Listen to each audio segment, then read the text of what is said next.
French President Emmanuel Macron's government invoked a special provision of France's constitution on Thursday to bypass Parliament in a bid to push through its controversial pension reform. On ne peut pas faire de paris sur l'avenir de nos retraites. Cette réforme est nécessaire. The move received a frosty reception in Parliament, with lawmakers singing the national anthem.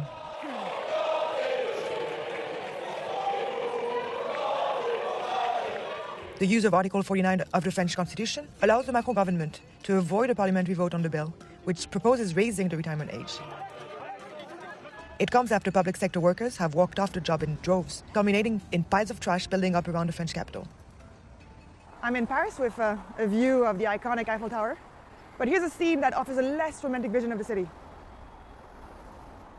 Heaps of trash piled on the city streets. The garbage has not been picked up in Paris for over a week. This is in response to the unpopular government pension overhaul that has been proposed by French President Emmanuel Macron. Macron has proposed overhauling the pension system. He wants to raise the legal retirement age by 2 years to 64 and make people work longer before they can touch their pensions. Unions are unhappy with the legislation. Millions of workers have gone on strike since January, when the current bill was first presented to Parliament. Macron dégage! Macron dégage! Teachers, train drivers, and oil refinery staff from across the country are among those who have joined the strikes. Recent polls showed nearly 70% of people oppose the reforms. But Macron says the changes are needed to protect France's pension system from collapse and to maintain control of government expenditure. He has pledged to boost military spending and wants to bring the national deficit back in line with the European Union's target. France has one of the lowest rates of retirees at risk of poverty in Europe, but this comes at a cost. France spends close to 15% of its economic output on pensions. That's almost double what the US spends.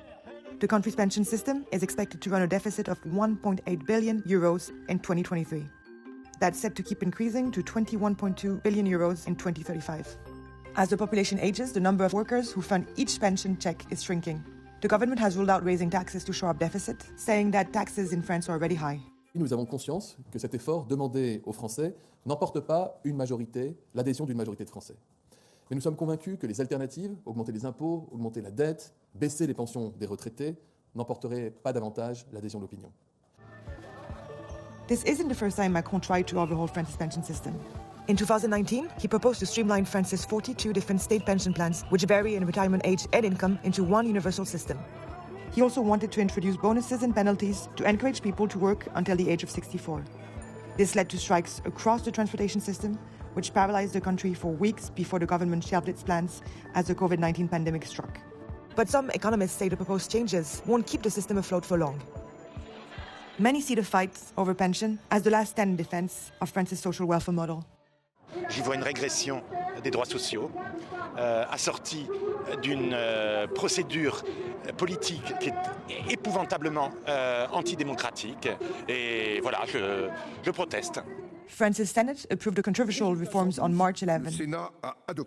But the government struggled to cobble together enough votes for it to pass through the lower house of parliament, the National Assembly.